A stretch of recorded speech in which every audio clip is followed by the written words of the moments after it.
So we're just sitting here on the Turkish coast. It's about 4 a.m.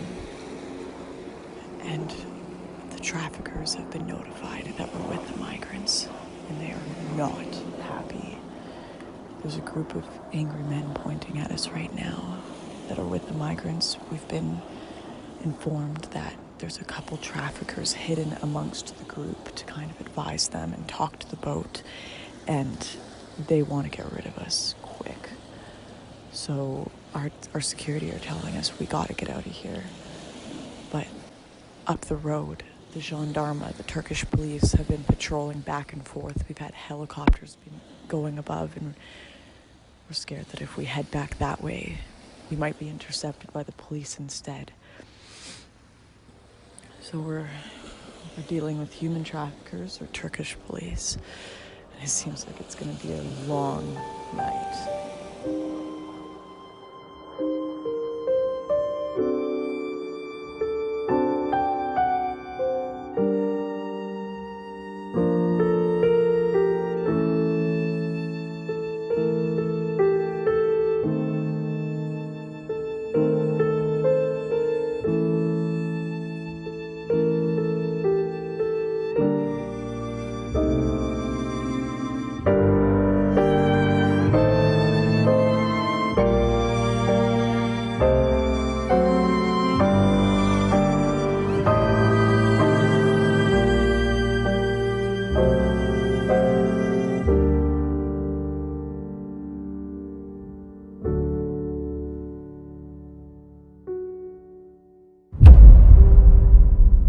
Europe is a continent in crisis. In fact, Europe is a continent in the midst of several crises. From questions about its conscience, its political ideas, its humanitarian responsibilities to the rest of the world, how or if at all it is going to enforce its borders, and the massive demographic changes that it is facing. These are some of the most dramatic changes Europe has ever faced. But this change has been a long time coming. The Tunisian revolt of 2010 put an end to President Ben Ali's 23 years in power and led to a thorough democratization of the country. The uprising sparked the so-called Arab Spring, which worked its way across North Africa and the Middle East over the next 5 years. Dictators like Gaddafi in Libya or Egypt's Mubarak were violently thrown out of office, and a slew of other uprisings made their way to places like Syria, erupting in bloody civil war. The chaos in places just kilometers away from Europe's borders would soon reach its shores. By 2015, over a quarter of Syria's population had found themselves displaced, with refugees making their way to nearby countries like Lebanon, Turkey, and Jordan. Continuing instability soon made Libya a crossing point for refugees looking to make their way illegally into the European Union.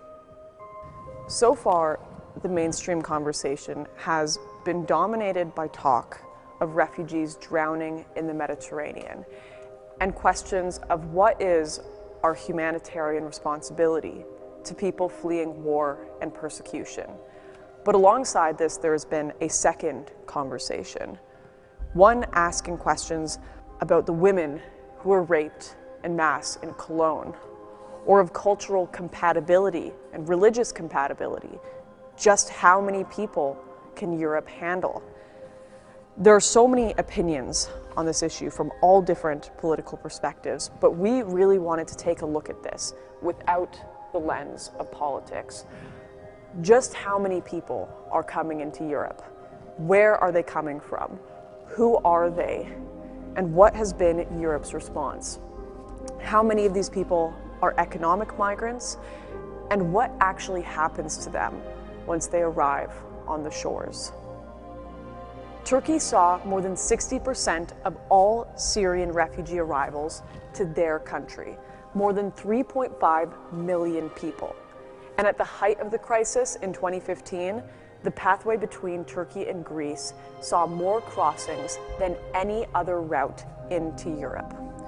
So we'll need to draw a line back from Europe all the way to Turkey and begin our journey there.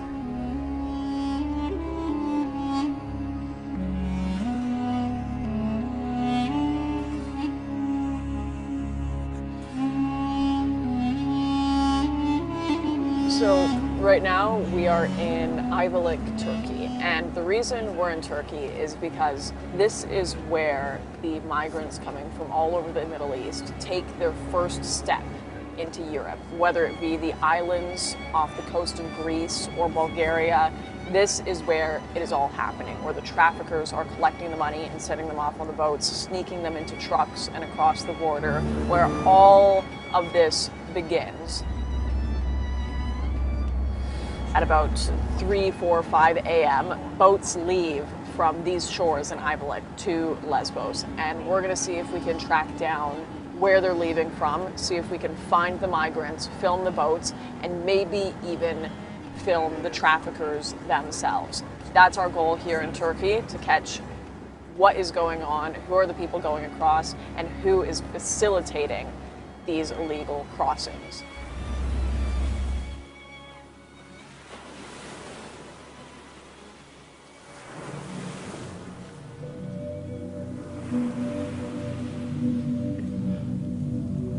So we've just arrived. We've been doing a little bit of investigating, talking to locals, trying to find out where the traffickers are going, where they're taking off from, which routes the migrants take, and all of our investigation has led us to this spot here. It's a beach right across the water from Lesbos, Greece, and we've been told around up to hundreds of migrants come through this route every week at some points, and we thought maybe if we stay here at the times that come through around 4 or 5 a.m., we'd run across some and we could film them and even talk to them. Yeah, this must be one of the spots that they start. Got life jackets here. Some gloves. Got a tube.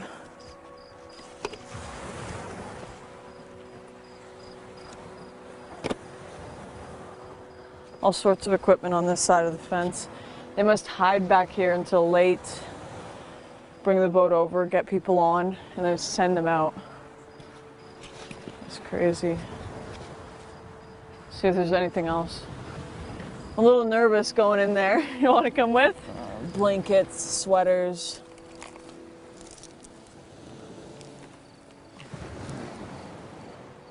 Yeah, here's someone's sweater. Cigarettes, everything. Backpacks.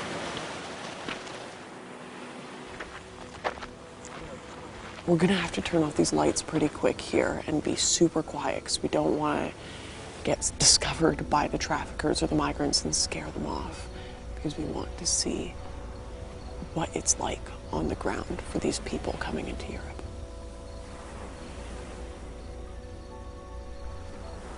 So it's coming on 6 a.m. here. We stayed up all night scouting things out, and I mean, the beach is littered with evidence of these migrants, but we didn't come across any people, and that's what we're looking for. So we're probably gonna wrap things up before it gets light out, and we all need some sleep because tomorrow night it's gonna be another all-nighter looking for these traffickers and migrants.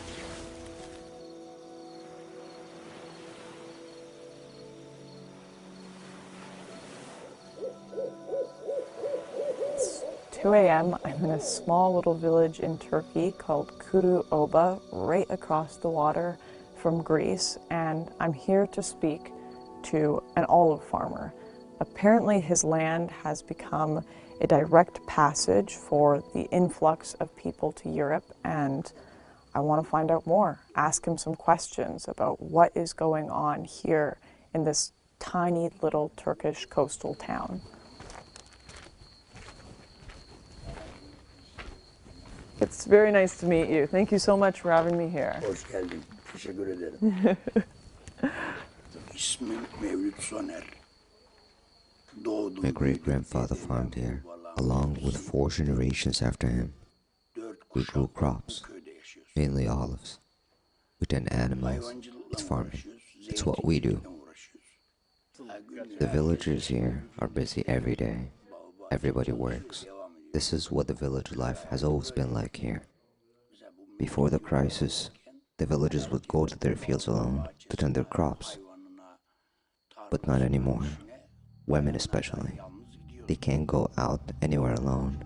Now, they have to be escorted, even on their own farms. It all started in 2013. Started slowly, with a few migrants passing here and there, but now, thousands pass every day. This village is on the coast, where they launch the boats at the dead of the night, so it's where they wait. Then the crime started, and it got worse and worse. The traffickers started killing people they had arguments with, including the migrants.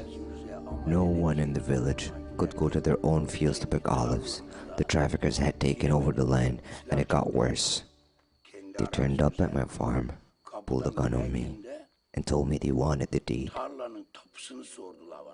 They were acting like the mafia. These people are dangerous. If you are filming here, you need to be careful. The traffickers disguise themselves as migrants. We are all frightened here now. I'm 55 years old, and now I have to carry a gun just to tend my field and animals. There are 20 more villages just like ours along this stretch of the coast. I would say 1 million people have passed through just on this coastline. So I've just finished speaking with the local olive farmer here on the coast of Turkey, and honestly, I'm completely shocked by what he had to say. I don't think we consider often that there is a Turkish perspective to this migrant crisis, and it's not quite what people think it is. They also feel that their homeland is being affected by this, and not in a good way.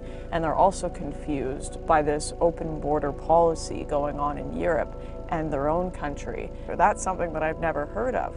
We kind of just get told that it's this racist European opinion that people can't come in and they can't assimilate, but the Turkish people also recognize that they have a different culture to different Middle Eastern countries as well, and there's a clash going on and a crisis going on here right at the beginning, right before these people come into Europe. So that was just fascinating. And this farmer told me that tonight there will be migrants almost certainly trying to cross the water over to Greece.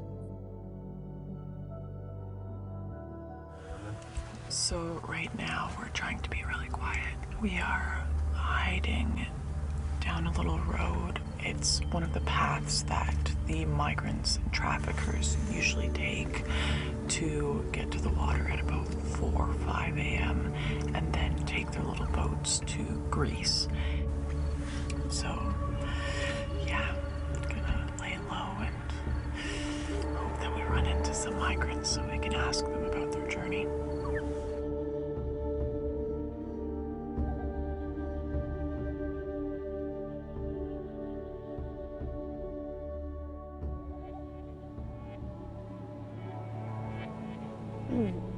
So it's night number 3 of pulling an all-nighter searching for these migrants, and I'm actually a lot more hopeful that we're going to run into some people tonight because we've changed locations and we're in a far more high-traffic area. But after getting that information from locals, we also found out that these aren't just traffickers. Like, these people are armed.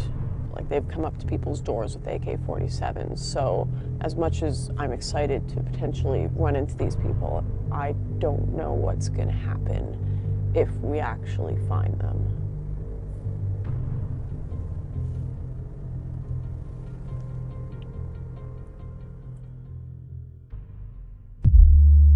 Are the doors locked? Oh my God. Come across.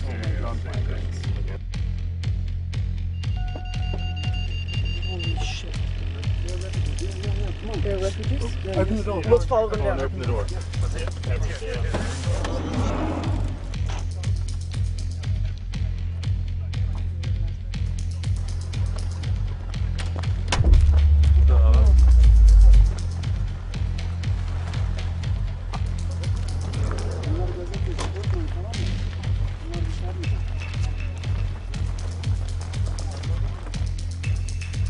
guy in charge is not with them. He just gave them a pathway, told them keep walking and I'll show up with the boat. And they're unsure if he'll be there or not.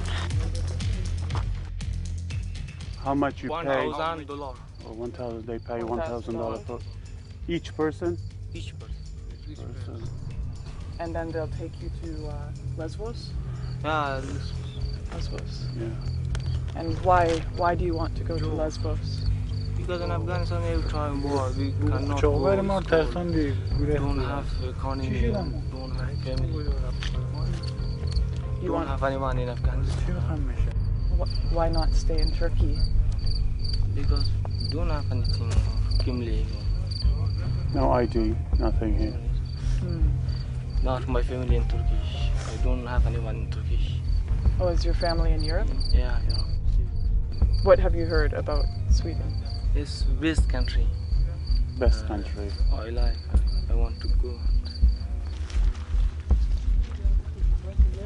So right now I'm standing on the beach with a bunch of migrants or refugees, and they're all trying to cross to Moria, but there have been gendarmes all across the roads arresting people, stopping them from going over, so we're not even sure if their boat is going to show up. They've come down here to the shores and they have no idea where the boat is. They've all paid thousands of euros to make this journey, and it's uncertain whether there will even be a ship arriving at this point. And in fact, they've mistaken us for their guides. We're just waiting here. We're not sure how long we should save because there's a gendarme boat going back and forth here, and we don't want to get arrested with everyone if that happens because all our footage will be taken away. So we're gonna lay low, be quiet, and see if a boat arrives, but we gotta get out of here soon.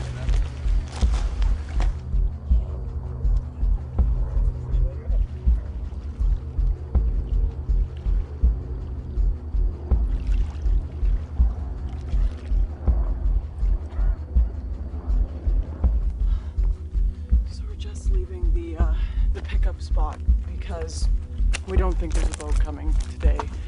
There's a bunch of people waiting down there. They kind of split up. They were all confused as to whether the traffickers were coming or not, and there were a lot of gendarme Turkish police around tonight, and we think the traffickers may have even had a scout out that saw our car and thought our car may have been one of the police, so the boat decided not to show up. It could still be showing up right now. We're uncertain, but we decided to get out of there before the lights came up because we're either stuck between police and a bunch of angry migrants that didn't get a boat. So we're gonna try to get out of here, get safe in the car, drive away, and then assess the situation and see what happened.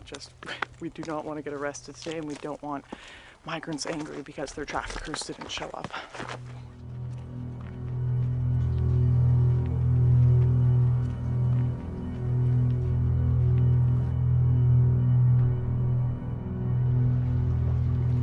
After talking to the group, some of whom were refugees, some of whom were not, I was surprised to find out that many of them had not been actively looking for passage to Greece, and that many of the mostly Afghan migrants had in fact been approached beforehand by the smugglers.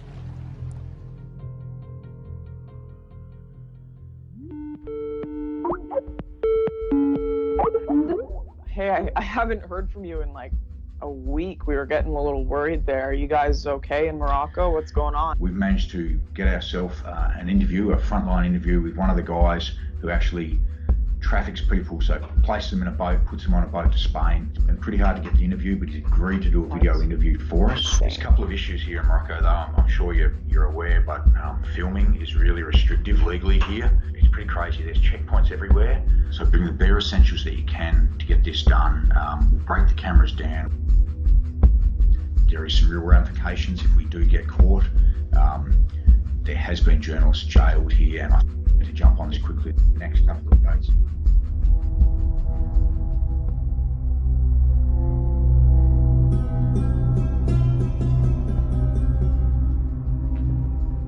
Okay, so we're in the mountains of Nador, a little town on the coast of Morocco, right across from Spain, where tons of migrants from sub-Saharan Africa are just sitting here waiting for their chance to get on a little dinghy raft to go over to Spain. And it's been hours. We've been waiting all day, and our guy hasn't shown up. He's nowhere to be found. He's sending us really brief messages, yes, no, back and forth. He's super nervous about talking to us, but we're just gonna kind of hold out here and see, because if we can talk to him and really figure out what's going on here, that would be huge. So it's getting dark soon. Probably gonna have to interview him in the dark if he does show up.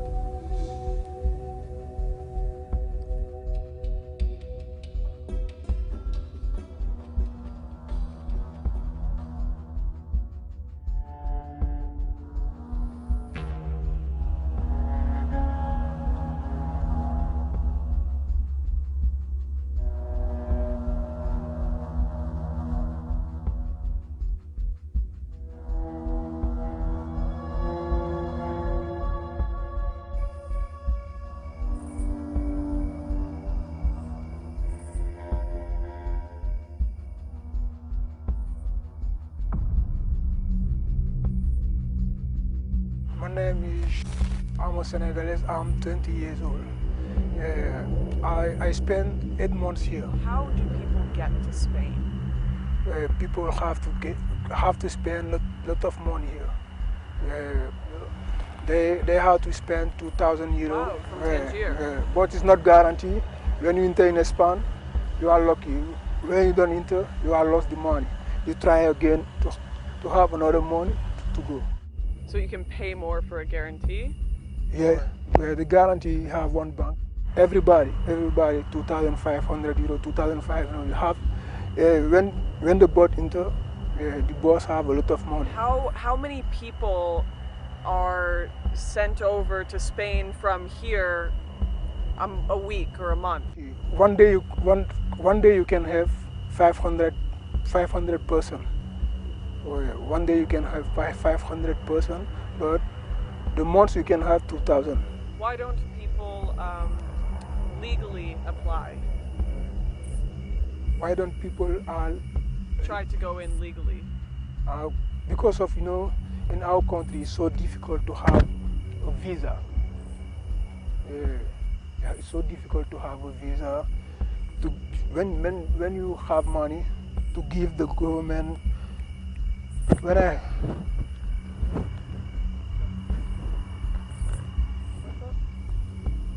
it okay? Just that car.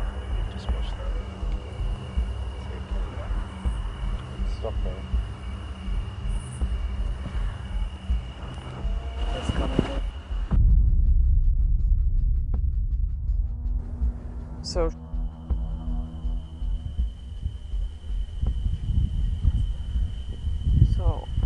our guy just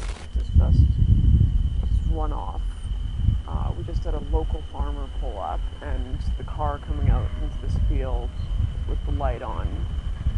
Thought it was a sting operation, I guess. They're so worried that we're working with the cops. We're trying to set them up. We're trying to get them arrested, and he just sprinted into the woods.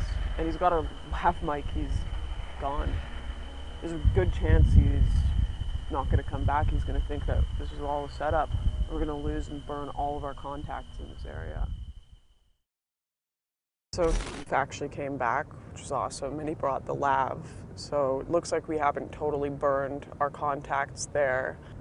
It's all business. I mean, we're not talking about refugees here. Refugees can't afford to pay these 2,000, 3,000, 4,000 euros to get over to Spain. People who are dirt poor trying to escape their country. These kids who are living on the street just starving to death in sub-Saharan Africa. They're not the ones getting on these boats. They can't afford that. We're not talking about the poorest of the poor. The people who actually desperately need to come to Europe, they're never going to get to set foot there. They're never going to get to come over. They can't afford these prices. That's what's so freaking sad about it. It doesn't seem like any of this, until you get, I guess, until you get to the last leg of the journey where you've got these NGO boats, none of this is for humanitarian aid. And I mean, you've got tons of Canadians, tons of Americans, tons of Europeans donating millions of dollars for these NGOs to go into the water and save these people because they think they're Syrian refugees. They think they're poor people escaping corrupt governments that are oppressing them. And all it is they're just the last leg in a giant human trafficking operation, making these people in Morocco millions and millions and millions of dollars. And the people they're helping are not who they think they are. It's really sad. It's really, really freaking sad. It's easy to underestimate the scale of the operation in Morocco.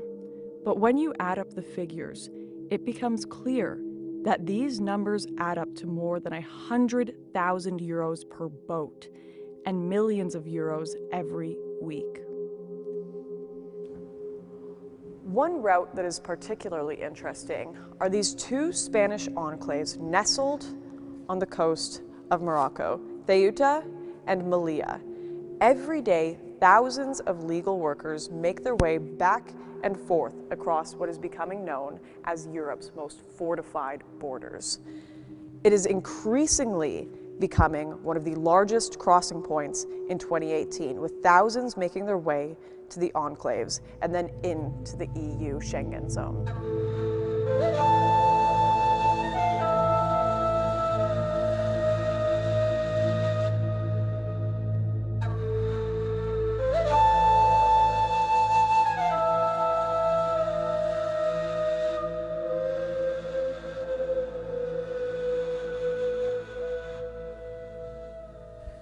So right now I'm standing in a small little Spanish enclave on the tip of Morocco called Melilla. And right across this border is Morocco. And in recent months, this has become a new hub for illegal migration, with people desperately trying to get over this fence into Spain so they can make their way through Europe. And we're about to head to the other side of this fence to go and investigate just how they do it. Just kilometers away from the fence, we trekked into the mountains to investigate some of the locations migrants were setting up camps in preparation to make the crossing. Yeah, I was here since 2017. Yeah, I decided to leave Gambia to go to foreign, so that I can having more professional to be professional in football. Amen. Yeah, that's why I leave Gambia. Do you have any guess of how many people in total are here today? Oh, in other places I can say 200 people. You can find 200 people in one camp. In one camp? Yeah. And there's camps scattered everywhere? Yeah. And have you tried to go before? Sure, I have tried. I have tried a lot of times. I have tried, but still now. When we cross, they never come back. Yeah. Any boat that cross to Spain never come back. Yeah. If they see us with their passport, they will deport them. Oh, they destroy them, so rip out the pages. And you're saying you want to go to London, yes? So, that's my favorite country I want. While in the camp, we met the leader of the group, whose job it was to take the money, find food for the migrants, and was the link between those hoping to storm the border and the head of the smuggling syndicate in Morocco. This is a place people wait before they cross the fence, to get to Ceuta, which is European soil. It's where everyone wants to go. Once you land, you never come back. Our men here leave their wives at home and wait here to cross. One day they hope to bring their wives. I'm doing this because I know the system here better than anyone, and I want to help these people cross. It's their right. Their lives here are no good. We are all created equal people. Borders should not be in place like this. There are two ways you can come. One is by boat, and the other is on the fence. Here, we jump the fence. Once every month, we all pick a date. Then we all get together, and any weapons we can, and storm the fence. This takes a long time to plan, and not all of us make it. In fact, most don't make it. I hear a lot of people say once they make it, they regret the trip, and Europe doesn't turn out how they want it to. Our next jump is coming up soon. Trouble has broken out at the border of a Spanish enclave in Morocco, where hundreds of African migrants attempted to storm the coastal city of Ceuta in their efforts to reach Europe. The resulting clashes saw police officers attacked with acid.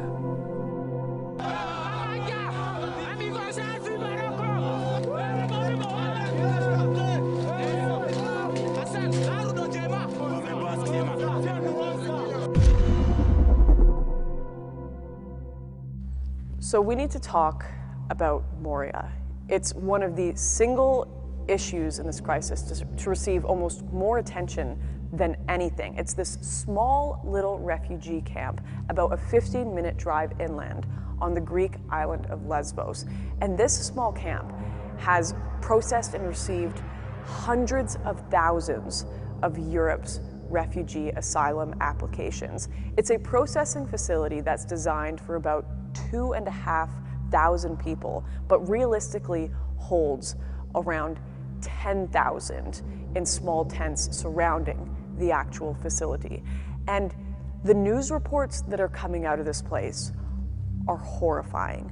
We've heard reports about starvation, murder, theft, the rape of women and children in these tents at night, and even that this facility is being used to filter ISIS into Europe. So there's no doubt that this is a place we are going to need to visit while on our trip.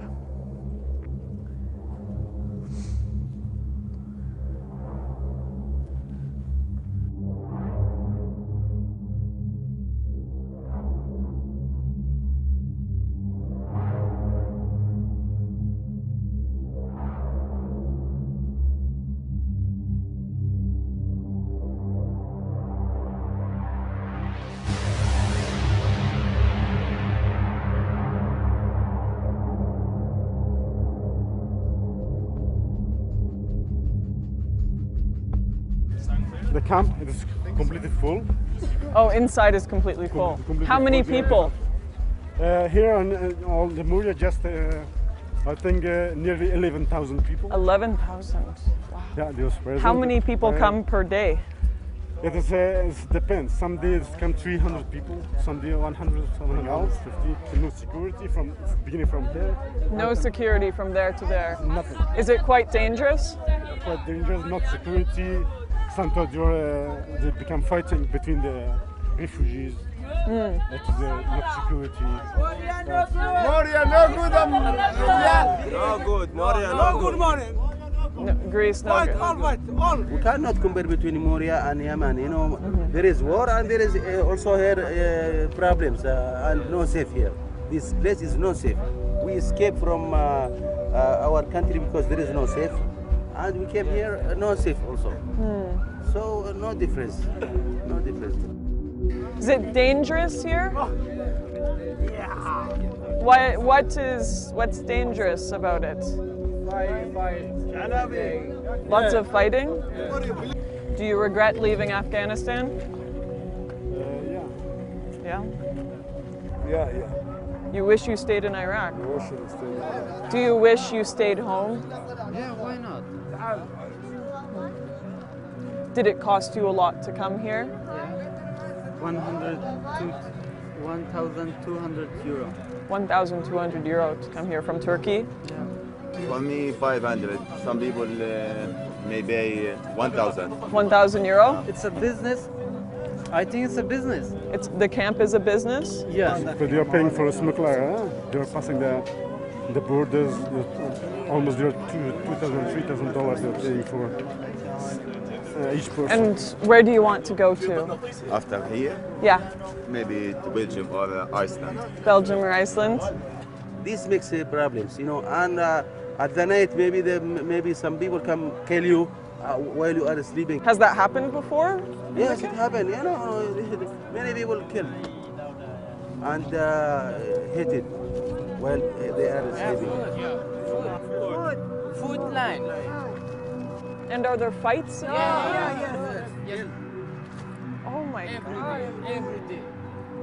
Look, every day this situation. We spoke to a senior doctor working with patients in the camp to understand its problems. I've been here in Mytilene for 4 months. I'm mainly based at the clinic here, but I have been doing some sessions, going over to Moria and working in the camp there a little bit. Moria camp has 9,000, more than 9,000 now. We're having 100 people arrive each day. There was, on the 16th of September, there were 324 arrivals to the island. So there are small movements off the island, but actually that's only, it's not decongesting. There are so many people in a camp that was originally designed for 3,100. So we need to get people who already, have been identified as being vulnerable. They need to be moved off the island to the mainland, and so they can be looked after, there. Thank you so much. It's a crazy situation. Yeah. It's tough. We spoke to a few people. Oh, I wish I could go home now. I regret coming. It's difficult to say. I mean, at the clinic here we see largely single men. I mean, a lot of the people that we've spoken to are trying to establish and stuff like that, and it's just... Yeah. I think you put 8,000 people into a place and then, you are putting some ethnic groups together, but it's just the context. You put 8,000 people together and they don't know how long they're going to be there, they don't have any hope, you're going to get violence. Of course you're going to get violence. I guess 8,000 people kind of at the end of I'm sorry, but it's just a recipe for disaster. While Doctors Without Borders were working to help many of the migrants suffering in the camp, several residents made some alarming allegations about Greek government doctors working inside Moria. How do they get you to Athens with the bribe? How does it work?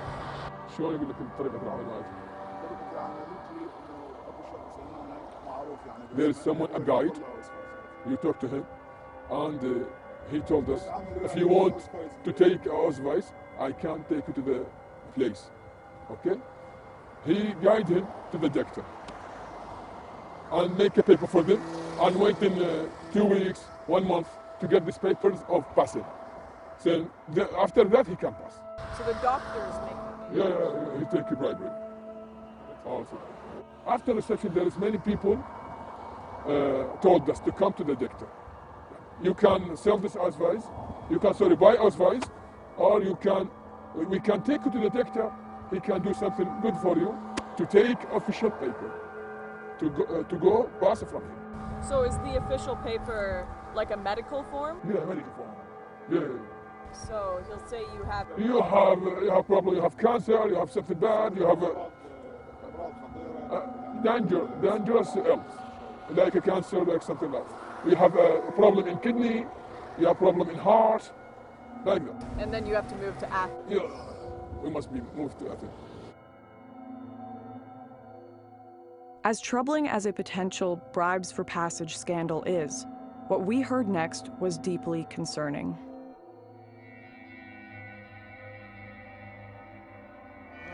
When he gets a fight, he gets stabbed in his back. 5 times, won't kill me. IS.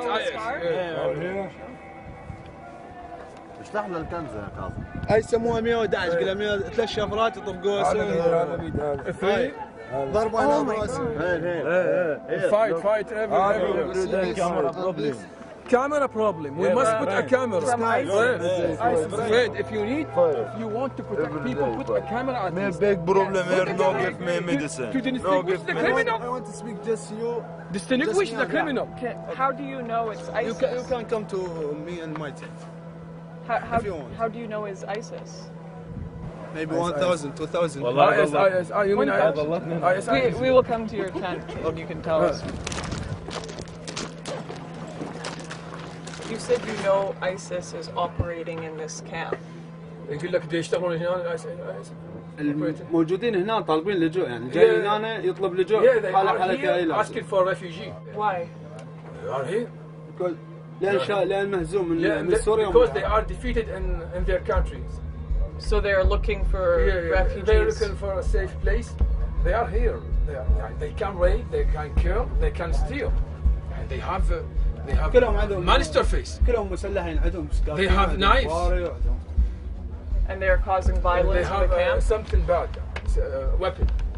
not weapon, like a knife, something like a razors. كل مشكلة إنه نحاول نبلغ البوليس. أنا قبل فترة ضربوني سكينة براسي هنا سكين فيها. Before a time البوليس بلغتهم يقول لي قوم. He got hit in his head. Eh? يقول لي قوم اللاك. البوليس. He said, police tell him قوم اللاك. Go bitch.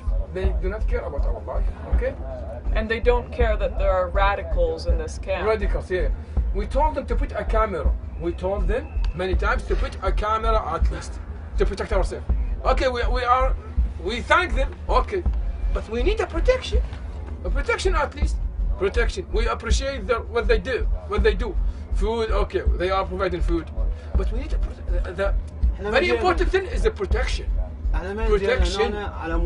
And drugs everywhere. Drugs everywhere. This is dangerous. This is a virus. Must be defeated.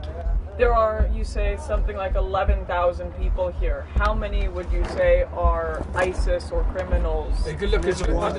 Many of them. His life is not safe here. أنا هسه ما أريد من الحكومة اليونانية ولو أدري الحكومة اليونانية هي تساعد على الإرهاب وهي تمول الإرهاب داخل الموارد. How do you stay safe? We are got to protect us. You just hope, you cross your fingers? Yeah, got to protect us. We do not scare from anyone.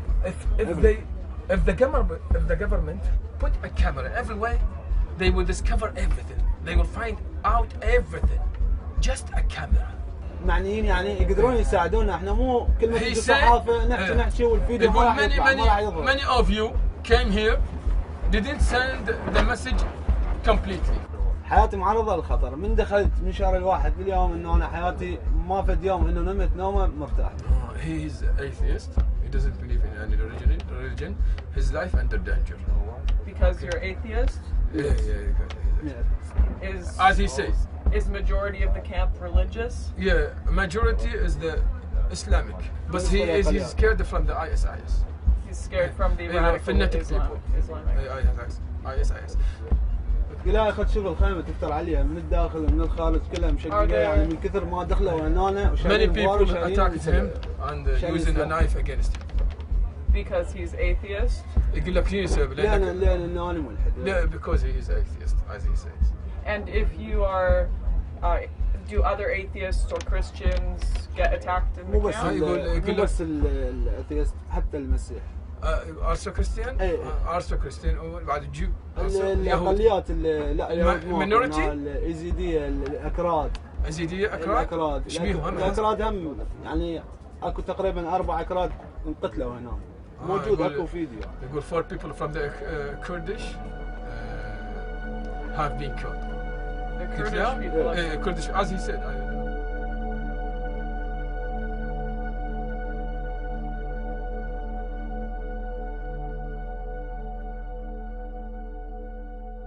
One thing I think that is really important to understand is exactly how these asylum applications work. So in Greece, for example, they have the UNHCR EASO, or European Asylum Support Office, and they are there in the camps doing interviews with these migrants, asking them questions to determine who they are. Are they economic migrants? Are they potential criminals? Or are they actual refugees fleeing war and persecution? Now, one thing we know is that from 2015 to 2016, 80% of all Syrian nationals' asylum applications into Europe were accepted, with 40% of all other countries being accepted into Europe. Only about 3% were rejected during this time frame, with the rest being delayed until next year. We know that in 2017, Germany accepted the most out of any other country in Europe, that being 261,000 asylum applications, not including those who illegally entered. Now, many of these people came through Lesvos, so we want to know just how many of these people are still coming in, who are they, and in 2018, is this process still working the way it was initially supposed to? Ariel Ricker welcomes an asylum seeker to a legal consultation. The Hawaiian-born lawyer abandoned her practice a year ago to set up Advocates Abroad, a group that offers legal aid to those seeking international protection. Ricker herself took on Lesvos, ground zero in this great experiment, out of concern for American human rights standards. America is a land of migrants, and there's an anger, I think, about how this election turned out. We sent a producer to meet Ariel in Scala, a tiny fishing village in the north of the island that was home to several NGOs and hundreds of aid workers and volunteers. In the Goji Cafe, a hub for volunteers, he recorded this meeting. I tell them that this is acting. All of this is acting. It's all acting as though this is theater. So for them to get through, they must act their part in the theater. And that is the refugee and trauma, because these Yazo officers are so fucking stupid that all they know is what is written on a paper. Yazo says this is refugee and trauma. They have these characteristics. So we coach people how to have these characteristics. So like the first role-playing activity we do is like us being them, and they're the officer. And then we flip around after they've had some practice to see how should I walk into the office, how should I introduce myself, how should I give them the folder, and then how do I sit down, and then when do I stand up, when do I show them how to pray. Why would you need to show them how to pray? Well, because it's a good way to show honesty. It's done in other places too, like not good places, to see if you're truly what you say you are. You can't show how you pray. Like if you're actually Christian.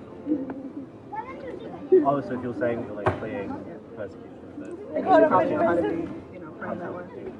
They also ask like, what's your favorite holiday? So like some people just say like Christmas, but like we explain, you can't just say this because this is not sufficient answer. You have to say, and you have to say it in a certain way, just like December 25th, which is Christmas, which is the birthday of our Lord and Savior. There's a formula we came up with, which is ironic because I stuck with formulas. But it's like significant events, date, and location. So the way you answer all these questions is the same way. In December 2017 in Izmir, Turkey, I was threatened for being a Christian because my boss and his friends jumped me when I was leaving my church. This is the Bible they tried to tear up. This is the crucifix I was wearing that they tried to tear. And it made me feel unsafe as a Christian in Turkey. But boom, because you have all the elements in there. Like our narrative timeline format has a fill in the blank section at this point. And then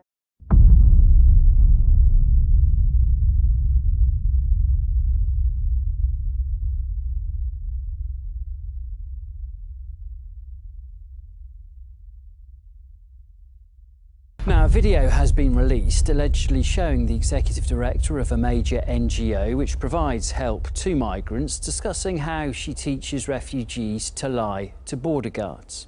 Well, this video that's been doing the rounds online is part of a larger investigation project. The clip allegedly shows Ariel Ricker, who's the executive director of the legal aid NGO Advocates Abroad. In this video clip, she seems to be telling the undercover crew who were filming her against her knowledge that she coaches refugees and migrants on how they should speak to border police. They've also since deleted their online social media presence. Their Twitter account has gone and their Facebook account has gone as well. These recordings highlight the worrying attitudes of NGOs towards the very idea of borders. In the car on the way to another part of the island, Ariel confirmed not just the existence of smugglers inside Europe, but revealed the level of support for their actions among volunteers and aid workers. smugglers, actually, there's various classes of smugglers in my mind. There's angels. They're very rare, but they're two hero angels that I love. They're the jet ski heroes. And like I don't know what they're actually called. I don't know their real names or who they are.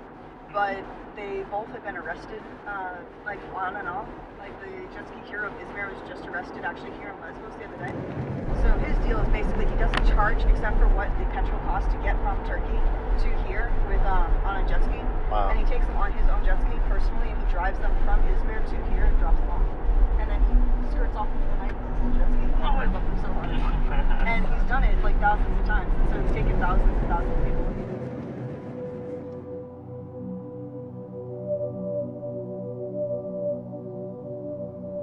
George, you there? Hey, yeah, interesting rumor. Apparently there's going to be a passenger ship docking in Lesbos this morning with the leader of ERCI on it, this Panos Moraitis guy.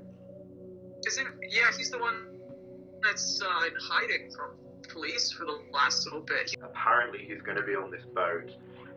So I think if we can find a way on the boat, we can get an interview with him. But he's been in the news because of these allegations of people trafficking. And, from what I'm hearing, he's been making a fuck ton of money when his organisation is supposed to be rescuing refugees in the sea around Lesbos? Yeah, if I'd be shocked. You know, we know there's a big business going on the other side now, but if it extends all the way to Europe, that's It's exactly what we've been talking about, these European NGOs making big bucks off this crisis. So let's do it.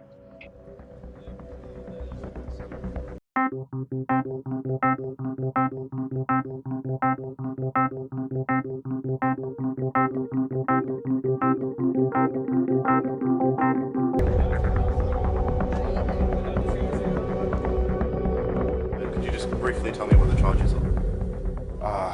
Quite grave, actually. Espionage, getting access to state secrets, facilitating smuggling and human trafficking, money laundering, forgery, and breach of the telecommunications code. And how many people have you helped in the prison? At sea, more than 55,000 people. So, a lot of the media is saying you are a human trafficker. I just wanted a very direct response to... We have never facilitated human trafficking. We have never assisted any smuggler. We're quite against it. We're here to save lives and nothing more.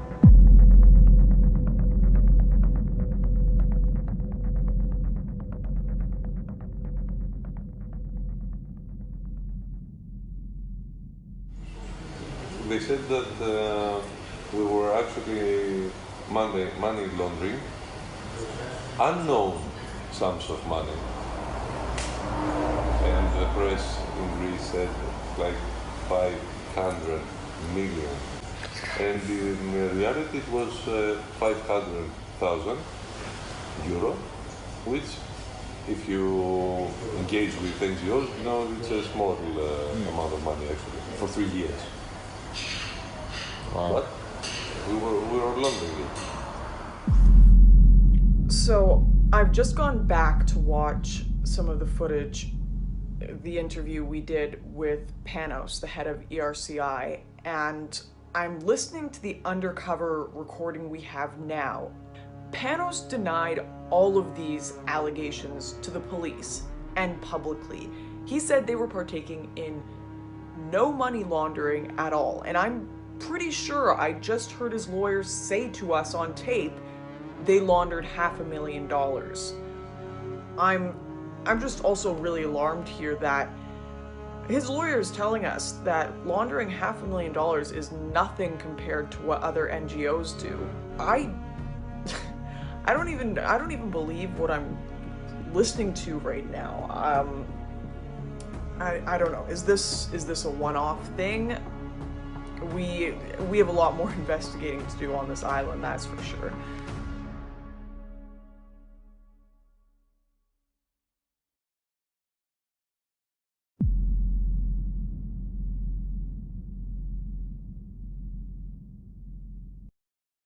Given the huge numbers of people entering Europe and the authorities' apparent inability to handle the scope of this crisis, it is no wonder that we are seeing an increase in migration-related crime, with a wave of major terror attacks across Europe following the influx of millions of newcomers in 2015 and 2016 to an increase in rape, knife crime, and murder. Trust in the European Union's ability to handle this crisis is at an all-time low. At the European Parliament in Brussels, a small but growing number of MEPs are working to highlight not just the cultural cost, but also the economic cost of the crisis at Europe's borders. So what is migration costing Europe right now? Our research is going to show it's somewhere in the region to 150 billion euros to 200 billion euros a year for all the 27 European countries and the European Union funding together. This is not sustainable. Merkel let in 2 million people. That has had a profound effect on the societies, and especially, particularly the Nordic regions as well, in Denmark, Sweden, Norway, that's not actually in the EU but is part of the Schengen area as well. That's had a profound effect. Emmanuel Macron qui veut poursuivre dans ce modèle de l'immigration que nous subissons, une immigration qui vient principalement du Maghreb, d'Afrique subsaharienne.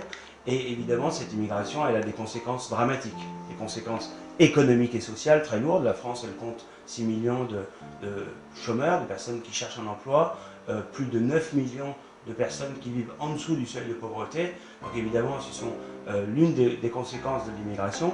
The Migration Advisory Committee said that large-scale migration hasn't brought the huge economic benefits that the left have argued. Actually, in some cases, and particularly now is provable, if you're poor across Europe, you've actually suffered. Your wages have declined. You've become more cramped, more dense in the housing. It's been more difficult to try and get into social services. Those have been accepted facts now. And then there's billions spent on communications, a migrant compact. It's just billions and billions and billions wasted, where actually we could just be centering on the answers, which is our answers, which the voters want, is that we stop the migration coming and the fast tracking of the migrants that are already here, and then to stop more coming. And it is by bilateral negotiation and not by the EU. The EU doesn't have the solution, they are the problem. Of course the NGOs are aiding and abetting, because the NGOs are ideologically opposed to us as well, and ideologically they're wedded to the fact that there should be a borderless Europe and there should be a borderless world, and so therefore they are aiding them. You're seeing segregation in Swedish cities. You're already beginning to see segregation in German cities. It's well recognised that if you have large-scale migration rather than drip-feed migration that fits into the economic needs that we have, you'll get segregation, separation, and also people starting to look at each other in a very negative way. This is not the future for countries in Europe.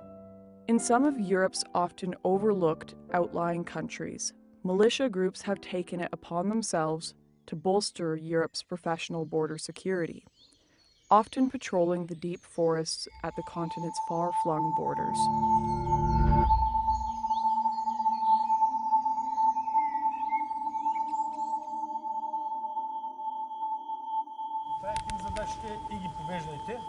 Преводача 4, 9. И аз съм там 9 и вие сте 9. Осмици и се разделят по 2 четворки да проверявате директно. Всеки си гледа района.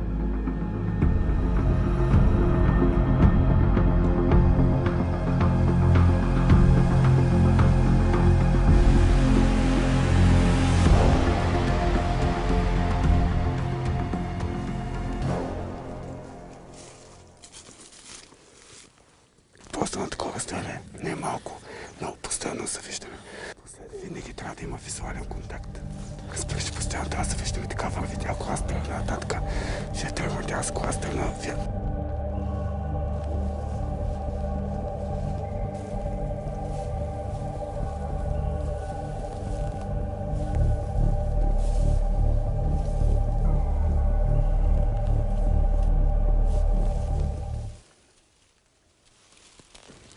Значи, щом ние сме тук, да се пусиме тук надолу, да видим от тирето нагоре.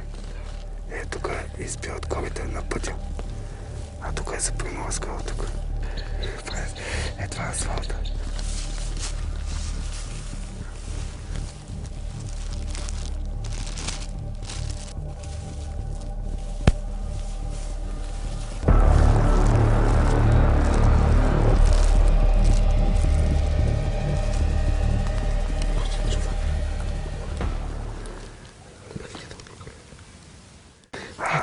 Там е опасно.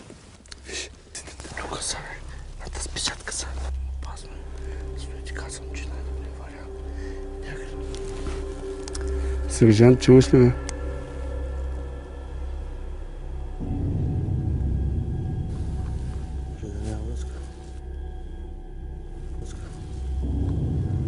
То няма с никой с текста.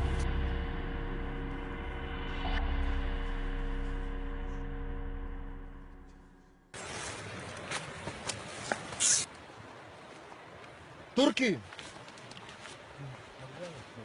Обратно! These militias are well organized and intimidating.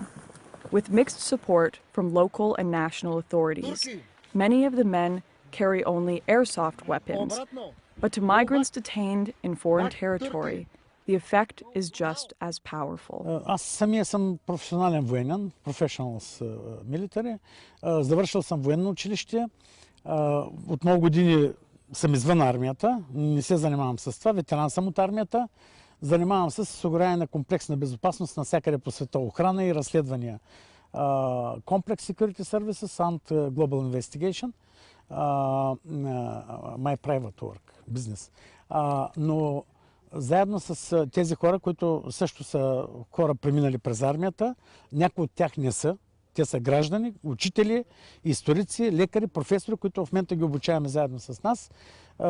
Ни идват при нас, тренираме ги, обучаваме ги и те се включват също да защитават южната граница на Европа. Само за 9 месеца, които са минали, не 11, за 11 месеца, които са минали до днеска, всъщност началото на годината до днес, те са 10 месеца, сме върнали 96 хиляди. 96 хиляди. Като ние не връщаме тези, които отиват на КПП-то и официално искат да подават молба да бъдат приети. Ние връщаме само тези, които преминават нелегално през границата. Защо? Защото това, че те преминават нелегално, не отиват да се регистрират, означава, че това са терористи, криминални престъпници и бойци на ISIS fighters. The height of this movement of people was back in 2015 and 2016. So Europe has had over 2 years to watch the dust begin to settle. Where are these people now? What are they doing? Did they get the lives that they dreamed of, that they were promised? Are they just glad to be safe? What about those who came for work? Did they ever find what they were looking for? I want to know whether all of this chaos and confusion was ever worth Paris, where tens of thousands of people are arriving from across the Mediterranean. Many people think they are coming to a paradise when they arrive in a big European city like Paris. But in the other camps we found across Europe, a common sentiment is that it was not the paradise they were expecting, and in many cases their life was better back home. And we want to interview and talk to some of these migrants and see how they feel living here in Paris now, especially where they're staying underneath bridges, where they're sleeping in tents on the streets, where they don't have a job, they aren't really integrating into society. We want to try to understand what life is like for a migrant here in Paris in 2018.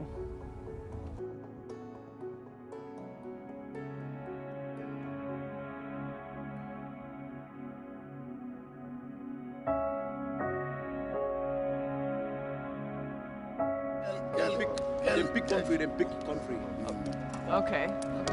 Là, ça fait 6 mois comme ça que je suis arrivé en Italie. Je suis en France ici.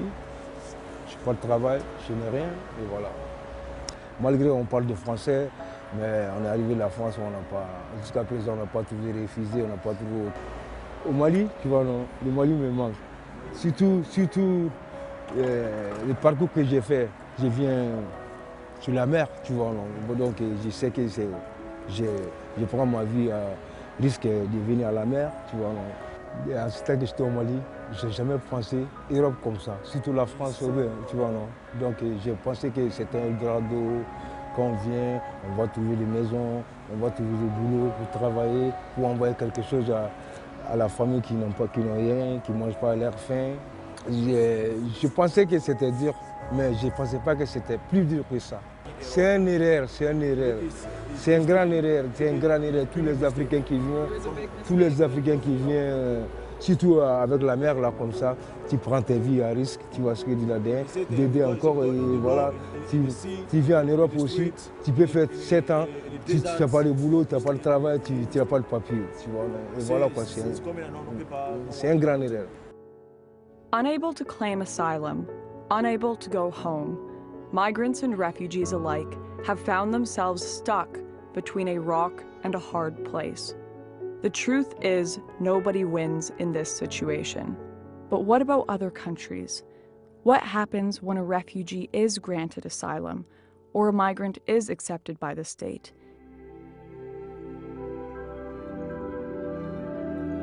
Direct provision began in 2000 as a means of providing basic accommodation to asylum seekers while their applications were being processed. It's, I suppose, in the news a lot more because there is a huge increase in the amount of asylum seekers that are coming to Ireland.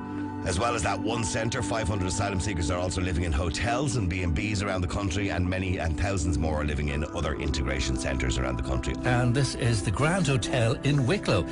And what do people in some of the towns involved really think? I think it's a disgrace. You know, I really do. Like, I mean, you know, no hotel in the town. They need a home too, but we have to look after our own first. I'm afraid. I'm afraid. Like, I'm on my own with 2 kids down here and then having people that I don't know. Adrian Shanaher is the hotel owner and made the decision to close the hotel and reopen it as a direct provision centre. Quite simply, it was a decision taken for commercial reasons, where we took a view that we could stop those losses or indeed try and turn a profit. In Ireland, small towns have found themselves at the centre of a heated debate about migration and what European nations owe to those seeking a better life.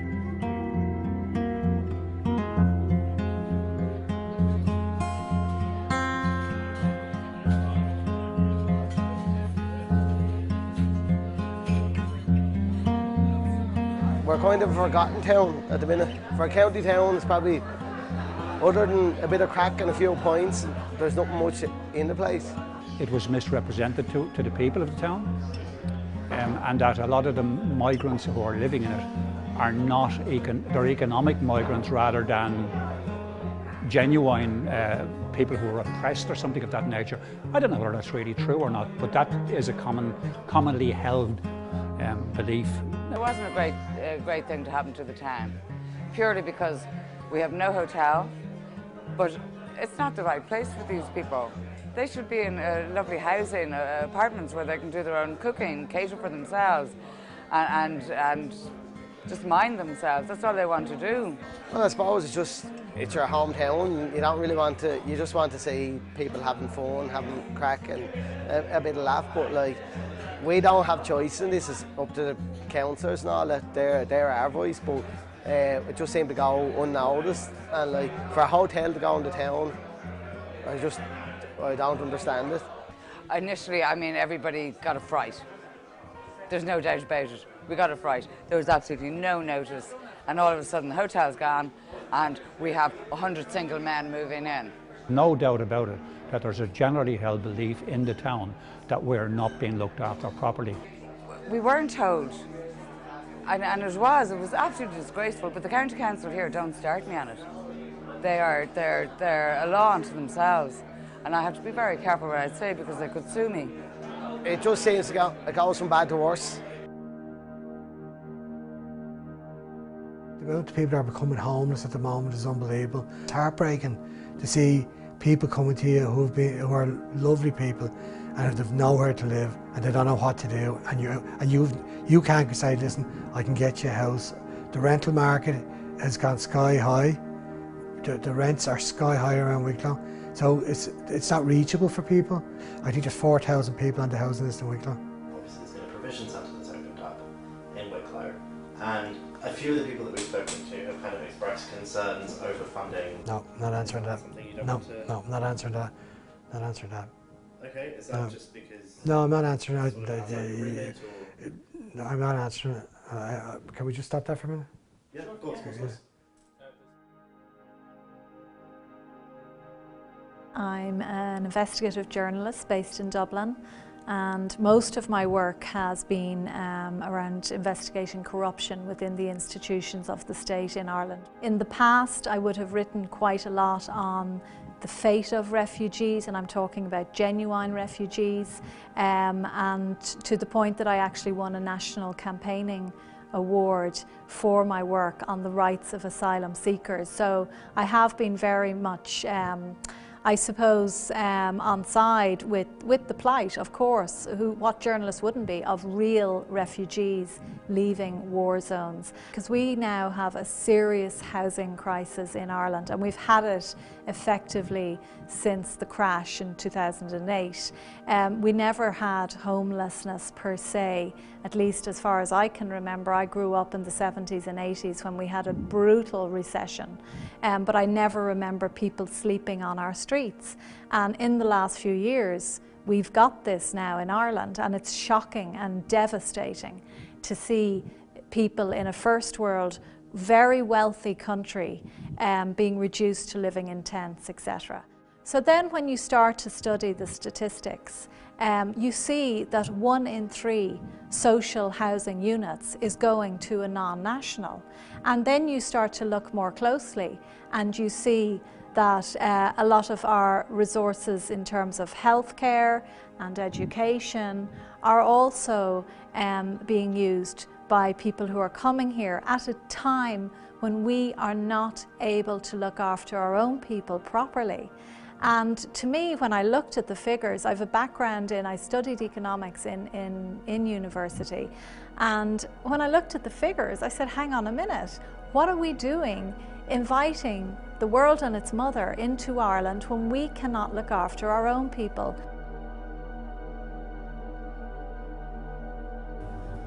My name is Mankasa Nachuma. I came from Zimbabwe to Ireland to seek asylum. I left Zimbabwe because of the political situation and because my life was in danger with the police, so I had to leave the country. We were protesting with the other members against our former president, Gabriel Mugabe. And they thought it was unlawful that we do that. My life was in danger, as well as my son's life was in danger. And it got to an extent whereby my son even got sexually abused when he was 2.5 years old. So that's when I decided I had to do something.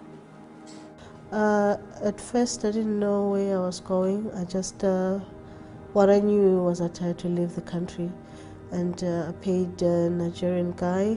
I can't remember the exact figure, but it was a lot of money.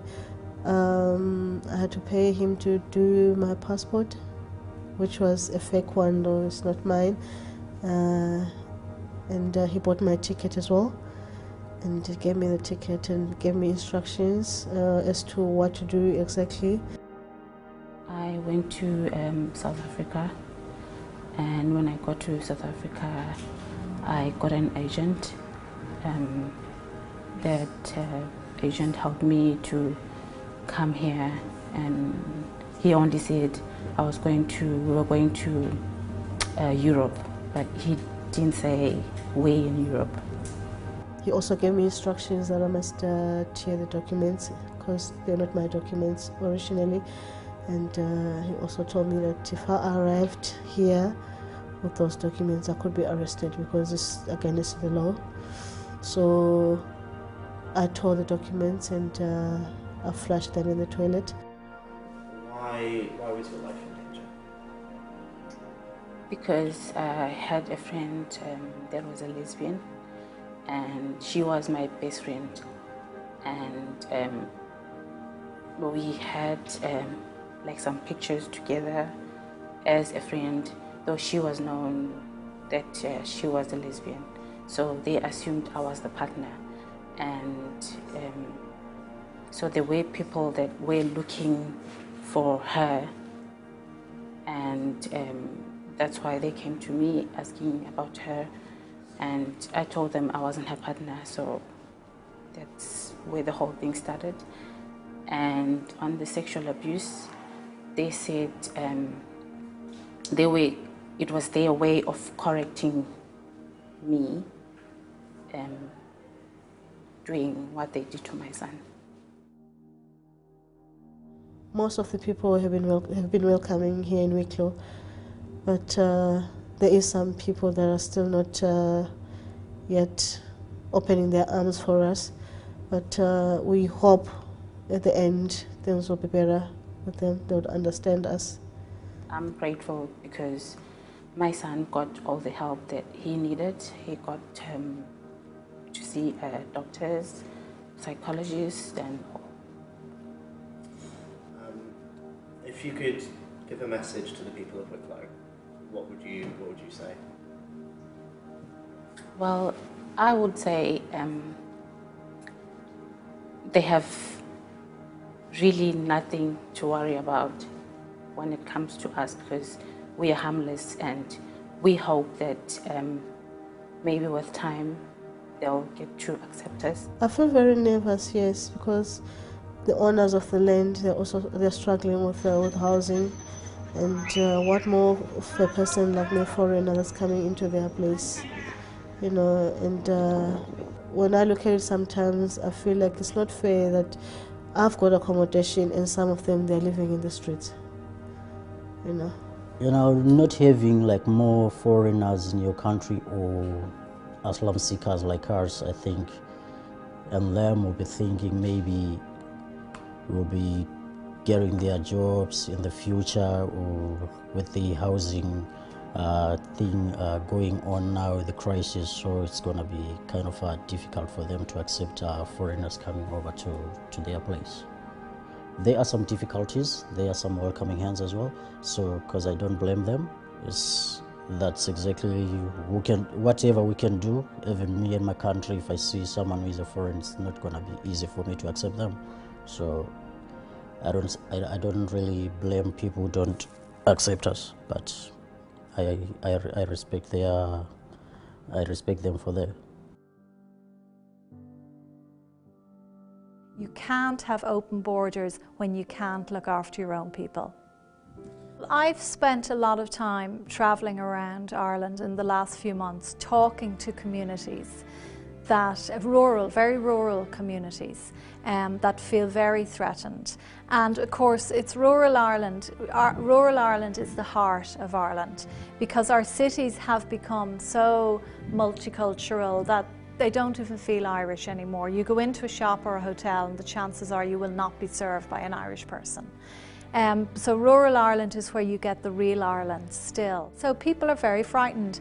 If you speak out in any way, shape or form against migration in this country, you are immediately called a racist, a fascist, a neo-Nazi.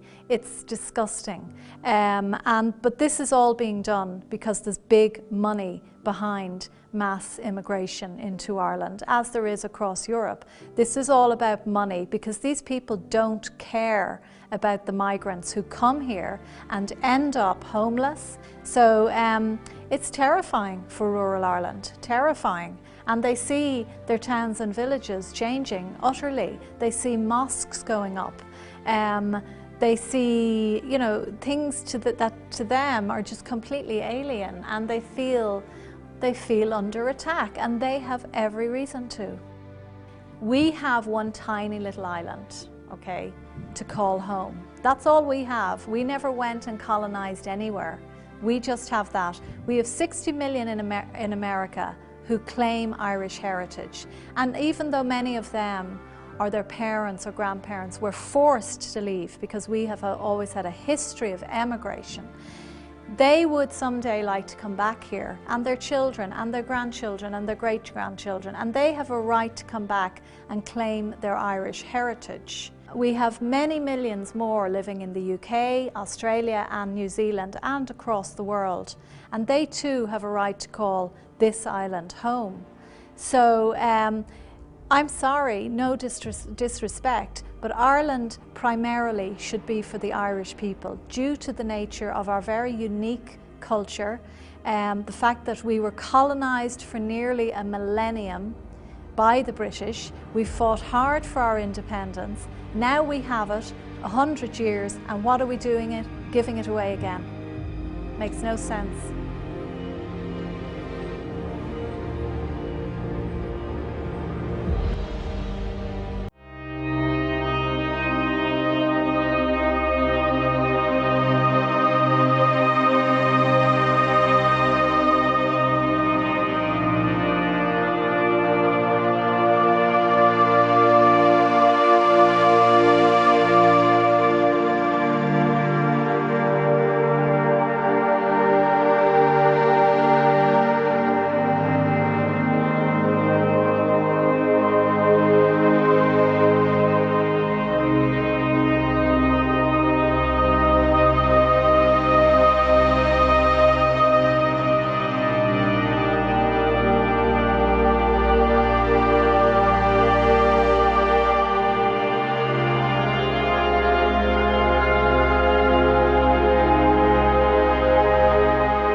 understanding of the migration crisis. Coming from a political background, from a journalism background, having read the material, looked at the studies, spent a lot of time talking about it, I really thought I had a better understanding of this issue than most people. And I think there is a cultural pressure for people in general to pretend they understand these giant crises we're dealing with and to offer solutions to them even when we don't have them.